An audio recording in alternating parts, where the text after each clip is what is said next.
Hello students. Last class में हम लोग जो है एंजाइम कैटालिसिस पढ़ रहे थे और हमने देखा था कि जो एंजाइम है वो किस तरीके से काम करता है। हमने देखा था वहां पर कि लॉक एंड की मैकेनिज्म जो है एंजाइम का किस तरीके से वो चलता है और जो एंजाइम है वो काफी ज्यादा स्पेसिफिक इन नेचर होता है और कैटलिस्ट की तरह ही है वैसे, और हमने इसको बायोलॉजिकल कैटलिस्ट भी कहा था। ठीक है, तो एंजाइम की एक्टिविटी पढ़ ली थी हमने, तो बड़ा सिंपल सा ही चैप्टर चल रहा है अभी तक। हमने कुछ भी ज्यादा टिपिकल नहीं पढ़ा अभी इसमें, और वैसे ही आपको स्टार्टिंग में बताया था कि बड़ा इजी चैप्टर है। तो आज जो है नेक्स्ट हम पढ़ेंगे। देखो ये जो चैप्टर है ये दो पोर्शंस के अंदर डिवाइड किया गया है। पहले पोर्शन में तो आपको एड्सॉर्प्शन के बारे में बताया गया सब कुछ, और नेक्स्ट जो पोर्शन हम शुरू करते हैं वो है आपका कोलॉइड्स के बारे में। ठीक है, तो कोलॉइड्स वाला करने से पहले एक दो चीजें और हैं जो आपको जाननी है इस एड्सॉर्प्शन के बारे में। तो पहली चीज तो देखेंगे फैक्टर्स अफेक्टिंग एड्सॉर्प्शन। ठीक है, तो कैटालिसिस हमने कंप्लीट कर लिया था लास्ट क्लास में। आज जो है आज हम देखेंगे फैक्टर्स अफेक्टिंग एड्सॉर्प्शन कि कौन कौन से फैक्टर्स हैं जो इफेक्ट करते हैं हमारी एड्सॉर्प्शन को।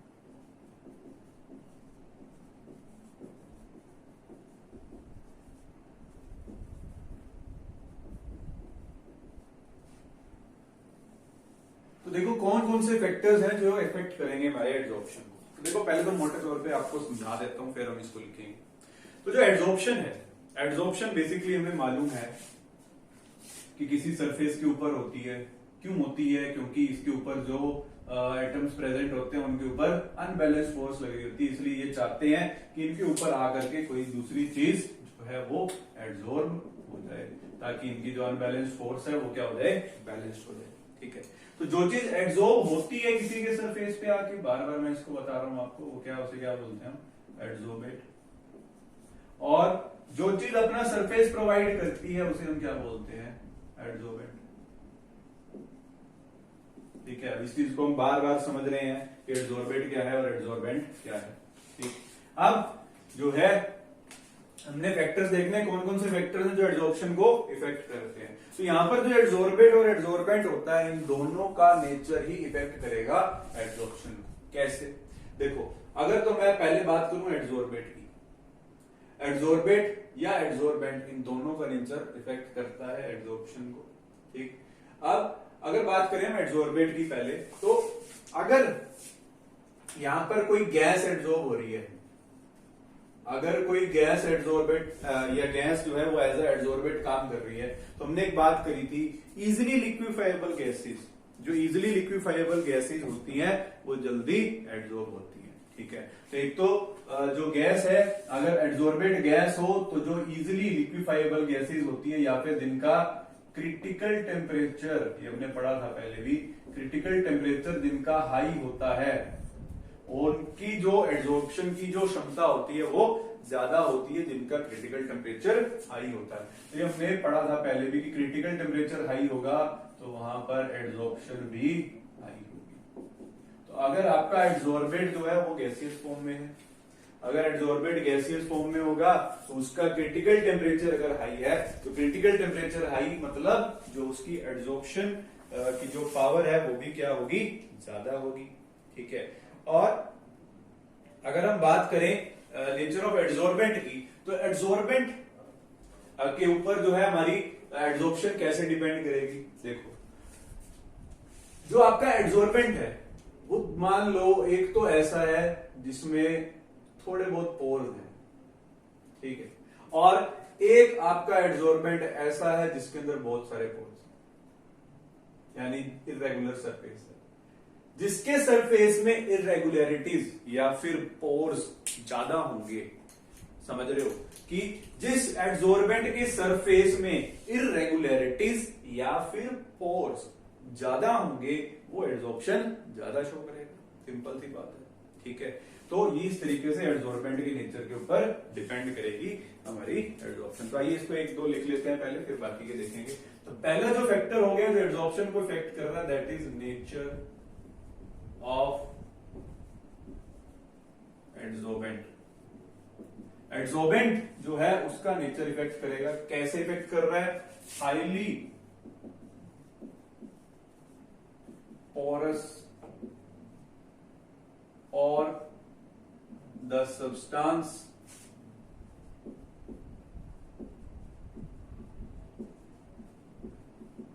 having more irregularities on its surface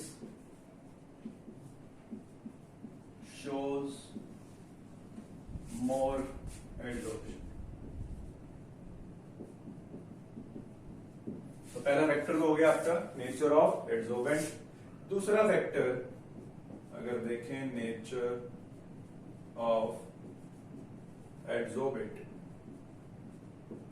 एडसोर्बेंट का नेचर कैसे इफेक्ट करता है अभी हमने पढ़ा कि अगर आपकी एडसोर्बेंट जो है वो गैस है, गैस एडसोर्ब वो इजीली हो जाती है जिसका क्रिटिकल टेम्परेचर हाई होता है। ठीक है, when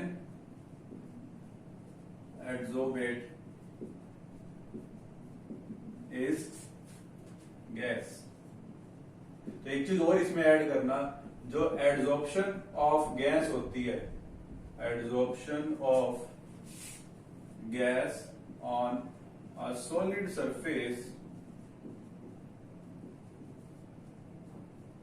is known as occlusion। एक चीज और ऐड कर लेना यहां पर कि occlusion क्या चीज होती है, कहीं पर एक नंबर में पूछ लेगा आपसे बोर्ड में व्हाट इज occlusion। तो occlusion आपको पता होना चाहिए adsorption of gas on a solid surface. अगर किसी कोई गैस जो है सॉलिड सरफेस पे एडसॉर्ब हो रही है तो उसे हम occlusion बोलते हैं। ठीक है, and the gas having high critical temperature will adsorb more। तो जिस गैस का क्रिटिकल टेम्परेचर ज्यादा होगा वो ज्यादा इजीली एडसॉर्ब होगी। और क्यों होता है ऐसा, इसके बारे में हम ऑलरेडी बात कर चुके हैं। तो ये हो गए आपके दो फैक्टर्स, एक नेचर ऑफ एडसॉर्बेंट और दूसरा नेचर ऑफ एडसॉर्बेंट। और नेक्स्ट बात करें अगर, नेक्स्ट फैक्टर जो है जो क्या इफेक्ट करेगा हमारे एडसॉर्प्शन को, that is temperature.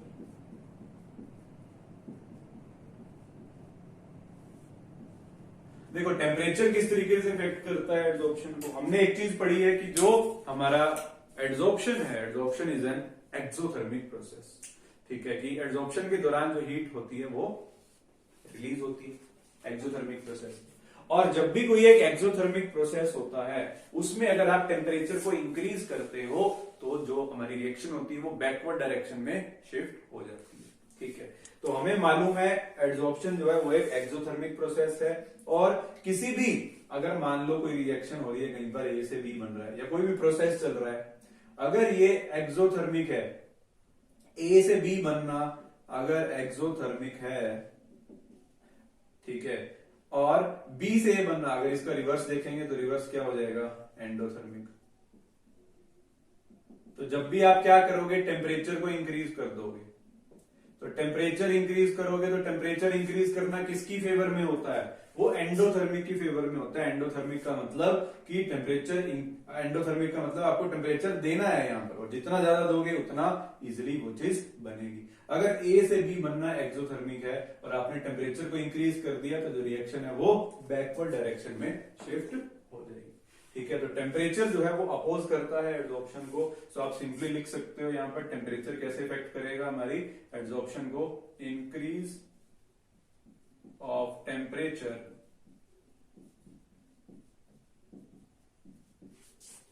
Will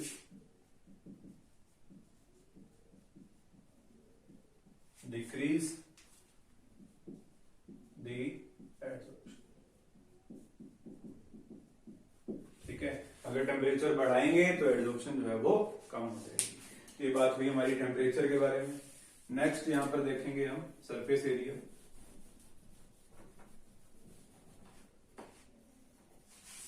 next factor जो है एडसॉर्प्शन को जो इफेक्ट करता है दैट इज सरफेस एरिया।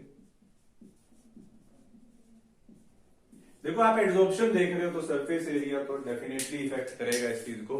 अगर कहीं पर आप चारकोल एज एडसॉर्बेंट यूज कर रहे हो, अगर चारकोल को एज एडसॉर्बेंट यूज कर रहे हो, तो एक बात बताओ, अगर एडसॉर्बेंट का आप इस तरीके से पूरा एक पीस रख दो और दूसरे केस में क्या करो, उसका एक चूरा बना के रख दो, तो कहां एडसॉर्प्शन ज्यादा होगी, ऑब्वियस सी बात है, जहां पर उसको आप ज्यादा छोटे छोटे टुकड़ों में तोड़ दोगे वहां पर एड्सॉर्प्शन ज्यादा होगी। सो सरफेस एरिया तो ऑब्वियस सी बात है, जितना ज्यादा सरफेस एरिया होगा, अब एड्सॉर्बेंट के होनी सरफेस पे है एड्सॉर्प्शन, तो जितना ज्यादा सरफेस एरिया वो प्रोवाइड करेगा उतनी ज्यादा एड्सॉर्प्शन होगी। ठीक है, तो नेक्स्ट पॉइंट जो है surface area, high is the surface area, या लिख सकते हो more is the surface area, more will be the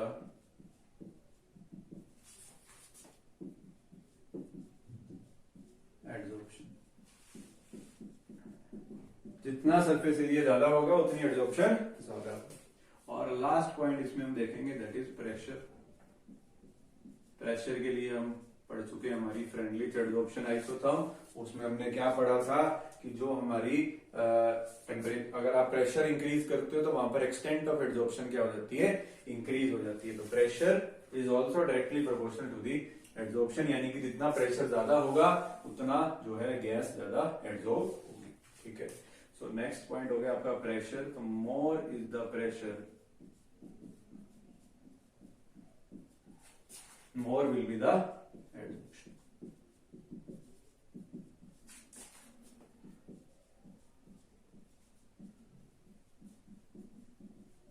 ठीक है, ये कुछ फैक्टर्स हो जाएंगे हमारे जो इफेक्ट करेंगे एड्सॉर्प्शन को। पांचों फैक्टर्स याद रखिएगा कौन कौन से हैं। एक हो गया आपका एड्सॉर्बेंट और एड्सॉर्बेंट का नेचर, दूसरा आपका temperature, surface area and pressure. ठीक है, तो ये 5 फैक्टर्स हैं जो इफेक्ट करते हैं एड्सॉर्प्शन को।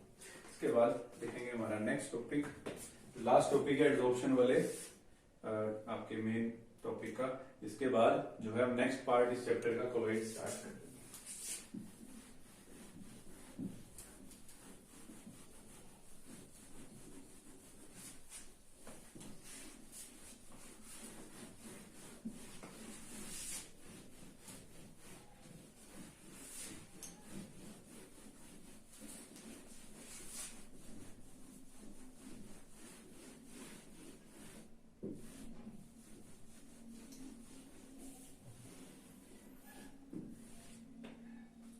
देखो, एक तो हमने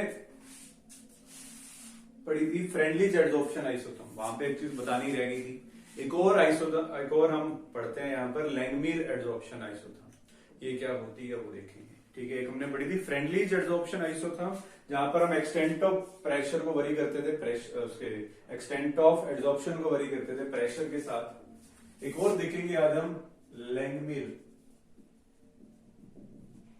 एड्सॉर्प्शन आइसोथर्म। तो पहले तो ये देखते हैं कि जो फ्रेंडली एड्सॉर्प्शन आइसोथर्म थी उसको छोड़ करके हम ये लैंगमीर एड्सॉर्प्शन आइसोथर्म क्यों पढ़ते हैं। तो देखो, हमने एक जो फ्रेंडली एड्सॉर्प्शन आइसोथर्म पढ़ी थी उसमें हम जब ग्राफ बनाते थे तो ग्राफ में हमने देखा था एक्सटेंट ऑफ एड्सॉर्प्शन और प्रेशर के लोग जब आप ग्राफ बनाते हो तो ग्राफ कुछ इस तरीके से जाता है।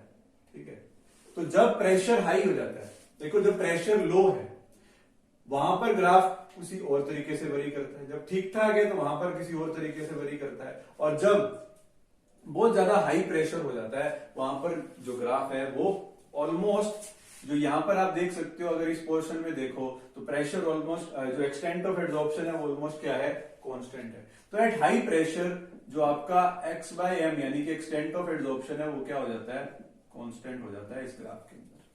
ठीक है, और अगर इसके मैं इस पोर्शन में देखूं, यहाँ बिल्कुल स्ट्रेट जा रहा है ग्राफ इस तरीके से।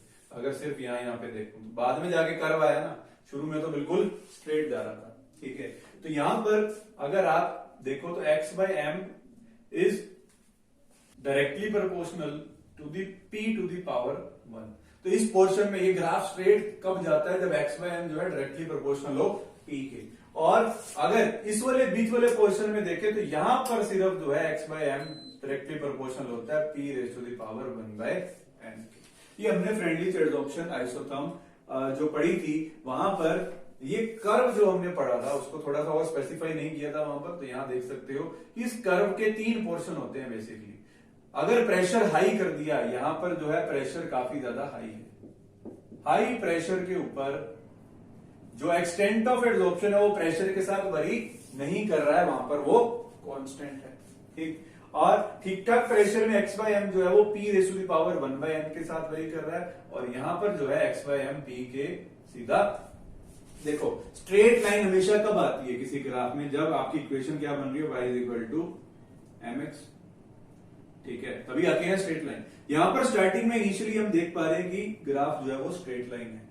वो कब हो सकता है, जब y एक्सिस की चीज और x एक्सिस की चीज दोनों एक दूसरे के क्या हो, डायरेक्टली प्रोपोर्शनल हो, इस तरीके से। ठीक, अब इसके बाद यहां से लेकर के अगर यहां इस वाले पोर्शन में देखो तो यहां पर मेरे को कर्व दिखाई दे रहा है। ये कर्व कब पॉसिबल है, जब p की जो पावर है वो 1 बाय समथिंग, ठीक है, और इसके बाद जो है x बाय एम बिल्कुल ही क्या हो गया, कांस्टेंट हो गया। ठीक है, और यहां पर जो एक्सटेंट ऑफ एड्सॉर्प्शन होगा वो कांस्टेंट हो जाएगा एट हाई प्रेशर। ठीक है, तो यहां पे फ्रेंडली एड्सॉर्प्शन आइसोथर्म को आप लिख सकते हो एट लो प्रेशर, जो एक्सटेंट ऑफ एड्सॉर्प्शन है is directly proportional to the p raise to the power 1 at medium pressure,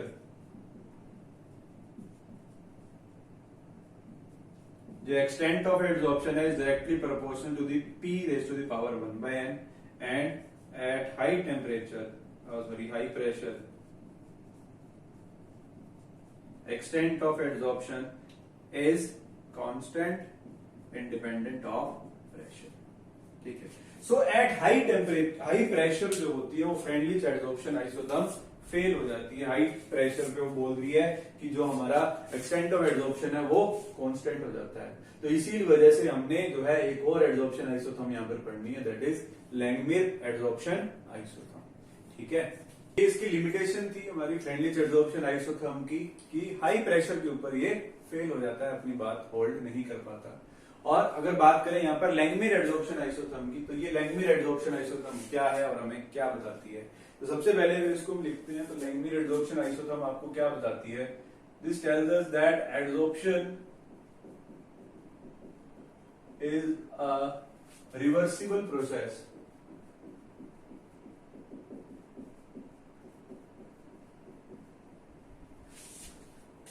in which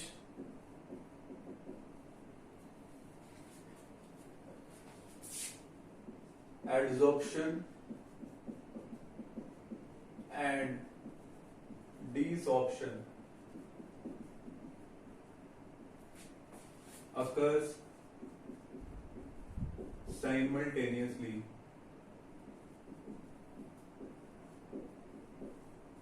ठीक है, तो क्या बात बोलता है, adsorption is a reversible process. Adsorption जो है वो एक रिवर्सिबल प्रोसेस है जिसमें जो है आपकी adsorption and desorption, adsorption and desorption का मतलब क्या है यहाँ पर। देखो एड्सॉर्प्शन का मतलब क्या होता है, एड्सॉर्ब होना किसी के सरफेस पे, और डिसऑर्प्शन का मतलब क्या होता है, वहां से रिमूव हो जाना। अब देखो मैं इसको यहां से एक चीज देखूंगा, मान लो ये कोई सरफेस है, इसके ऊपर कोई सब्सटेंस आकर के एड्सॉर्ब हो रहा है, एक्स वाई जेड कोई भी सब्सटेंस है, एक्स सब्सटेंस है, मान लो इसके ऊपर एड्सॉर्ब हो रहा है। ठीक है, और डिसऑर्प्शन का मतलब क्या होता है, डिसऑर्प्शन का मतलब होता है यहां से दूर चलेगा। ठीक है, अब इसमें जो लैंगमिर एड्सॉर्प्शन आइसोथर्म है, इसने क्या बोला, ये एड्सॉर्प्शन को यहां पर समझ रहा है, आपके जो चीज आकर के एड्सॉर्ब हो रही है उसको समझ रहा है यहां पर कंडेंसेशन से, कंडेंसेशन से, और जो चीज डिसऑर्प्शन हो रही है यानी कि उड़ के ऊपर जा रही है उसको यहां पर हम समझेंगे इवेपोरेशन। समझ रहे हो क्या बोला, कि अगर कोई सब्सटेंस यहां से डिसऑर्प्शन हो रहा है यानी कि उड़ के ऊपर जा रहा है तो उसे हम किससे समझते हैं, इवेपोरेशन से, और अगर कोई चीज एड्सॉर्ब हो रही है यानी कि सरफेस के ऊपर आ रही है तो उसे आप किससे समझेंगे, कंडेंसेशन से। तो सिंपली सी एक चीज आप समझ सकते हो कि अगर मान लो यहाँ पर पानी खिंडा हुआ है, पानी उड़ के ऊपर जा रहा है तो मतलब क्या हो रही है, इवेपोरेशन, यानी कि इससे जो चीज अलग हो रही है उसको आप इवेपोरेशन से समझ लीजिए। और जो चीज ऊपर आकर के एड्सॉर्ब हो रही है, कंडेंसेशन का मतलब क्या होता है कि मान लो बारिश आती है, बारिश का प्रोसेस क्या है, कंडेंसेशन के थ्रू ही बनती है बादल वगैरह। ठीक है, तो यहां पर जो है एड्सॉर्प्शन जो होती है उसको हम कंडेंसेशन से समझेंगे, और जो हमारी डिसऑर्प्शन होगी उसको हम इवेपोरेशन से समझेंगे। ठीक है, और क्या बोलता है आगे, एक तो ये चीज बोली adsorption is a reversible process in which adsorption and desorption occurs simultaneously, या फिर आप सिंपली कह सकते हो adsorption is a reversible process in which evaporation and condensation occurs simultaneously। तो इन दोनों वर्ड्स को आप डिवाइड इवेपोरेशन और कंडेंसेशन से रिप्लेस कर सकते हो, ठीक है। और एक चीज और लिखेंगे, and eight the time of equilibrium, at the time of equilibrium the rate of evaporation is equal to the rate of condensation। ये आप सभी को मालूम है कि जो इक्विलिब्रियम के टाइम पर क्या होता है, हमारा रेट ऑफ इवेपोरेशन और रेट ऑफ कंडेंसेशन क्या हो जाते हैं, एक दूसरे के इक्वल हो जाते हैं, ठीक है। तो जो हमारा यहाँ पर रेट ऑफ इवेपोरेशन है और रेट ऑफ कंडेंसेशन है वो हम कैसे बताते हैं वो हमने देखना है। देखिए यहाँ पर अगर मैं बात करूं रेट ऑफ इवेपोरेशन की, देखो रेट ऑफ इवेपोरेशन, अगर मैं यहां पर जैसे हमने एक एग्जांपल लिया था कि अगर कोई एक सरफेस है, सरफेस के ऊपर मान लो ये एक्स जो है सब्सटेंस यहां पर एड्सॉर्ब हो चुका है और सब्सटेंस है वाई जो इस पे एड्सॉर्ब होने की अभी कोशिश कर रहा है, ठीक है। तो दो चीजें हो रही है यहां पर, एक तो इवेपोरेशन, इवेपोरेशन का मतलब क्या है कि जो सब्सटेंस ऑलरेडी एड्सॉर्ब हो चुका है वो डिसॉर्ब भी हो सकता है, वो बाहर भी जा सकता है और नया सब्सटेंस भी इसके ऊपर आकर के एड्सॉर्ब हो सकता है। और एक चीज और बोली हमने, रेट ऑफ इवेपोरेशन क्या है, रेट ऑफ इवेपोरेशन किस चीज के ऊपर डिपेंड करेगा, जितना एरिया इस एड्सॉर्बेंट का इसने कवर कर रखा है उसी के ऊपर डिपेंड करेगी रेट ऑफ इवेपोरेशन। देखो इवेपोरेशन का मतलब क्या है, जहां जहां पर ये एक्स प्रेजेंट होगा, यानी कि जहां जितना एरिया इस सब्सटेंस का इस एक्स ने कवर किया होगा, मान लो उसको हम थीटा से लिखते हैं, एरिया कवर्ड, उसको हम थीटा से लिख देते हैं, ठीक है। तो जितना एरिया कवर्ड कर रखा होगा उसी के ऊपर रेट ऑफ इवेपोरेशन डिपेंड करेगी, क्योंकि यहां से उड़ के जाना है। और जो रेट ऑफ कंडेंसेशन अगर आप बताओगे, कंडेंसेशन का मतलब क्या है, वाई ने आकर के एड्सॉर्ब होना है, तो वाई एड्सॉर्ब कहां पर होगा, जहां पे एरिया, जोन सा एरिया क्या मिलेगा उसको, खाली मिलेगा, ठीक है। तो एरिया कवर्ड को मैं यहां पे अगर थीटा से दिखाता हूं तो जो अनकवर्ड एरिया है, अनकवर्ड एरिया उसे किससे दिखाओगे, 1 माइनस थीटा से। बोलो बात समझे कि नहीं। इवेपोरेशन सिर्फ वहीं से हो सकती है, केवल वहीं से हो सकती है जहां जितना एरिया कवर्ड होगा, और कंडेंसेशन वहां होगी जहां जो एरिया अनकवर्ड होगा। तो सिंपली हम क्या बोल सकते हैं, rate of evaporation is directly proportional to the covered area. And covered area को हमने किससे लिखा है यहां पर,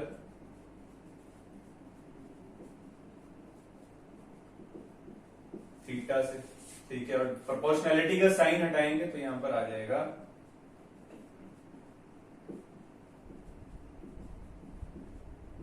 K1 थीटा।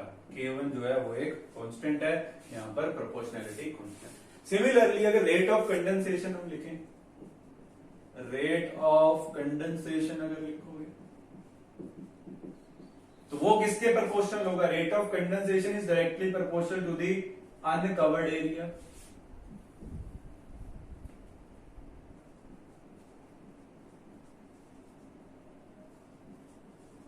बोलो बात समझ में आ गई कि रेट ऑफ कंडेंसेशन जो है वो अनकवर्ड एरिया के क्यों इक्वल है, क्योंकि जो एरिया खाली बचा होगा वहीं पर तो आकर के कोई सब्सटेंस एब्जॉर्ब होएगा, जो ऑलरेडी कवर्ड है उस पर तो दोबारा सब्सटेंस आकर के एब्जॉर्ब नहीं हो सकता। तो rate of condensation is directly proportional to the uncovered area हो गया, ठीक है। और अनकवर्ड एरिया को हमने किससे लिखा है, 1 माइनस थीटा से। तो रेट ऑफ कंडेंसेशन will be directly proportional to 1 minus theta, and proportionality sign अगर हटा दोगे तो यहां पर एक और कांस्टेंट आ जाएगा जिसको मैं यहां पर K2 से,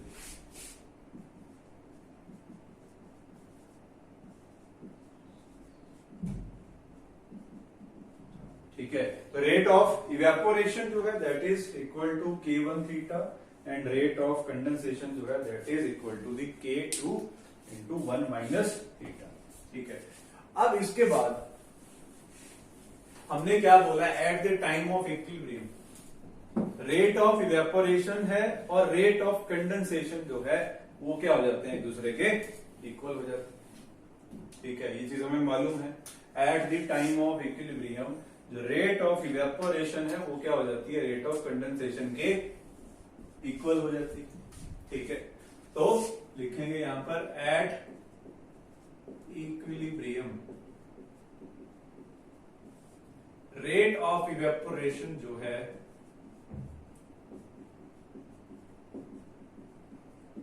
इक्वल होती है किसके, रेट ऑफ कंडेंसेशन की। ठीक है, तो रेट ऑफ इवेपोरेशन हमने लिखा है क्या, K1 थीटा, और रेट ऑफ कंडेंसेशन क्या लिखा है, K2 इंटू 1 माइनस थीटा। ठीक है, यहां पे मैं क्या करूंगा, इस थीटा की वैल्यू निकालूंगा, K1 theta is equal to K2 minus K2 theta हो जाएगा।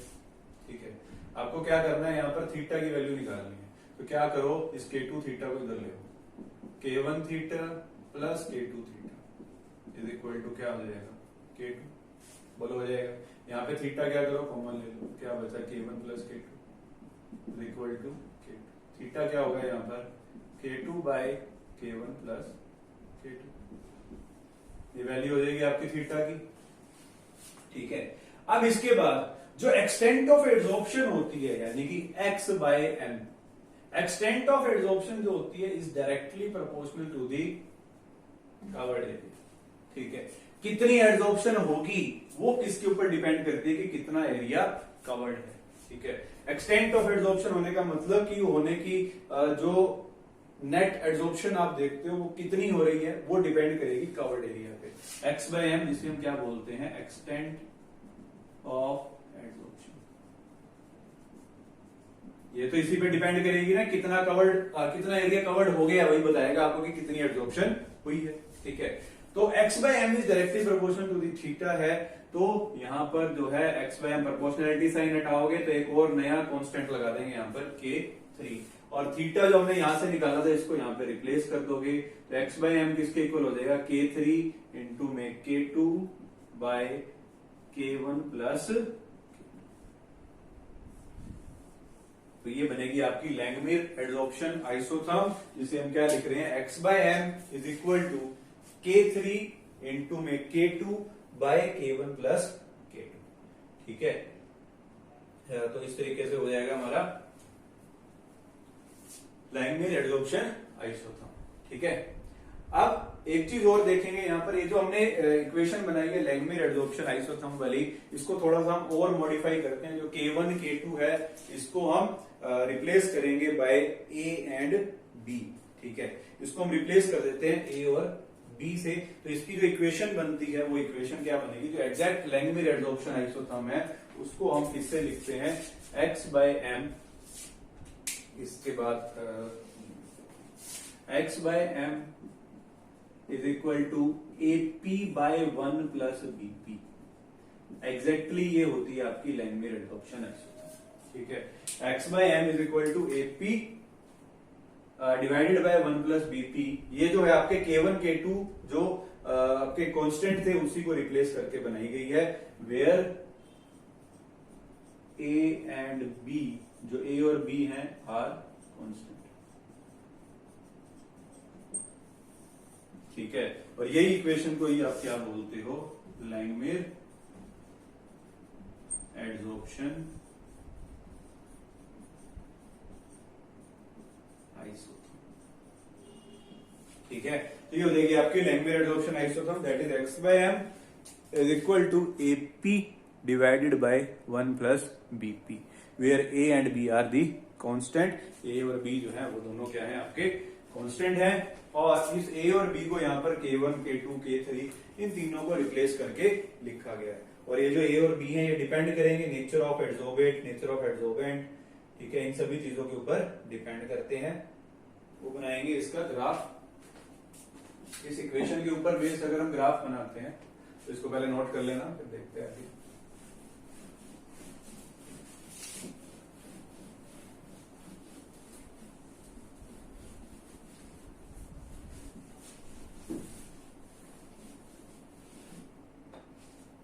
देखो लैंगमिर एडसॉर्प्शन आइसोथर्म जो पढ़ी हमने वो क्या थी, x by M is equal to AP by 1 plus BP। ठीक है, अगर मैं इसको रिवर्स कर देता हूं, यानी कि x बाय एम को अगर m बाय x लिख दूं तो ये क्या हो जाएगा, 1 plus BP by AP full हो जाएगा। अब AP जो है इन दोनों के नीचे सेपरेटली लिख लो, 1 by AP plus BP by, ठीक है। तो यहां पर आप देख सा रहे हो BP बाय AP, P से P क्या हो जाएगा, कैंसिल। तो एक इक्वेशन सी बन रही है मेरे पास, m by x is equal to 1 by AP plus B by A। ठीक है, इस 1 बाय A को मैं क्या लिख सकता हूं, 1 बाय AP को क्या लिख सकता हूं, 1 by A into 1 by P। एक इक्वेशन बनी y is equal to mx plus c, और y is equal to mx plus c जब इक्वेशन बनती है तो ग्राफ कैसा आएगा, y एक्सिस पर हम क्या लेने वाले हैं, m बाय x, और x एक्सिस पर क्या लेने वाले हैं, 1 बाय p। ठीक है, तो y is equal to mx plus c है, तो ग्राफ जाएगा straight line with some intercept, जिसके अंदर अगर स्लोप देखोगे, स्लोप किसके इक्वल होगा, 1 बाय a के, और ये जो इंटरसेप्ट है इसकी अगर हाइट की बात करेंगे तो ये हाइट किसके इक्वल हो जाएगी, intercept c is equal to b by a। ठीक है, तो ये हो जाएगा आपका लैंगमिर एडसॉर्प्शन आइसोथर्म और इसका ग्राफ और इसकी, ठीक है। तो ये जो है लैंगमिर एडसॉर्प्शन आइसोथर्म को मेडिकल वाले बच्चे स्किप कर सकते हैं, बोर्ड में ही नहीं आएगा, जेई में वैसे तो अभी तक इस पे क्वेश्चन नहीं आया है कभी, बट अगर आ जाए तो हमें तो आना चाहिए, ठीक है, क्योंकि सिलेबस में है। तो ये हो जाएगी आपकी इक्वेशन। अब इसके बाद जो है हमने एडसॉर्प्शन आइसोथर्म पढ़ लिया।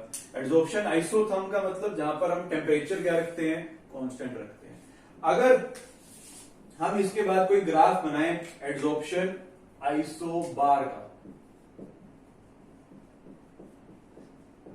ये लैंगमिर एडसॉर्प्शन आइसोथर्म तो यहां पर खत्म हो गई है। इसके बाद एडसॉर्प्शन आइसोबार की बात करें, यानी कि एडसॉर्प्शन ऑब्जर्व करो एट कांस्टेंट प्रेशर, आइसो का मतलब कांस्टेंट, बार का मतलब प्रेशर।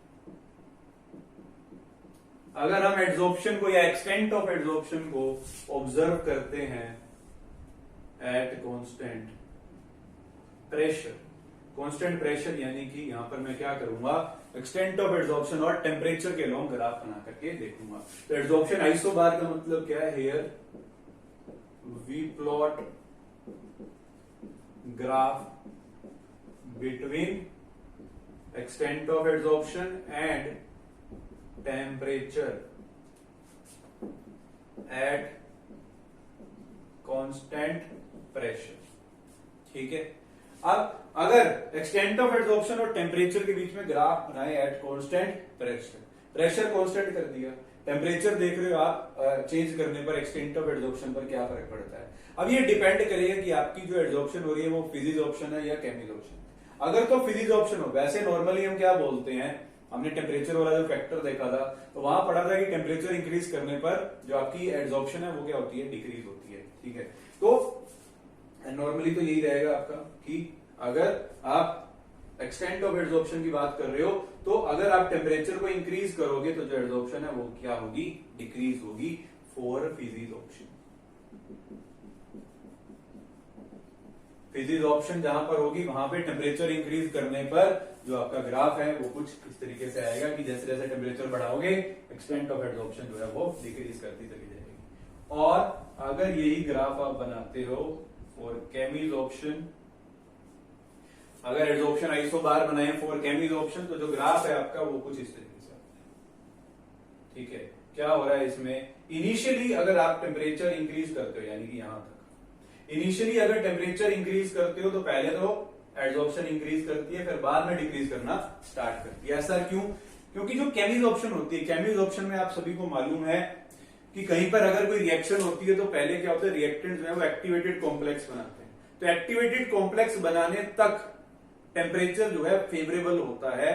अगर टेम्परेचर इंक्रीज करोगे तो एक्टिवेटेड कॉम्प्लेक्स जो है वो जल्दी बनेगा। तो इसीलिए इनिशियली टेम्परेचर इंक्रीज करने पर एक्सटेंट ऑफ एडसॉर्प्शन एक बार इंक्रीज होती है और उसके बाद डिक्रीज करना स्टार्ट करती है। So this graph is for chemical option.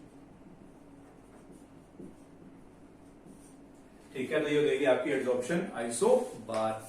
और एक ग्राफ और बनाएंगे हम यहाँ पर एड्सॉर्प्शन आइसोटियर। ये एड्सॉर्प्शन आइसोटियर क्या चीज होती है?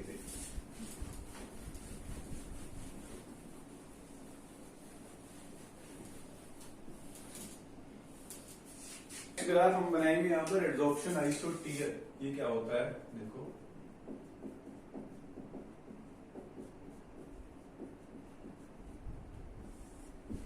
यहां पर हम क्या करते हैं, graph is plotted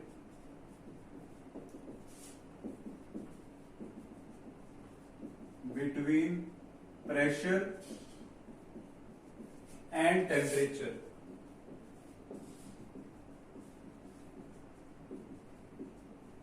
So that extent of adsorption remains constant।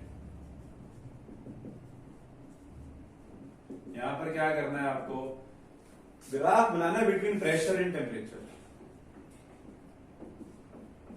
और एक्सटेंट ऑफ एड्सॉर्प्शन कांस्टेंट। तो ग्राफ जो है बिल्कुल स्ट्रेट लाइन आएगा पासिंग थ्रू द रीजन, ठीक है। तो इसे बोलते हैं एड्सॉर्प्शन आइसोटियर, क्योंकि यहाँ पर हम क्या कर रहे हैं, एक्सटेंट ऑफ एड्सॉर्प्शन को हमने क्या कर दिया है, कांस्टेंट कर दिया। तो जो ग्राफ है वो कुछ इस तरीके से आपके पास आ जाएगा। तो ये this was all about the adsorption. Next portion इसके बाद है कोलॉइड, और नेक्स्ट क्लास के अंदर शुरू करेंगे। आज के लिए इतना ही, तो इसको पढ़ते रहिए कंटिन्यूसली और नेक्स्ट क्लास में इसको आगे कंटिन्यू करते हैं।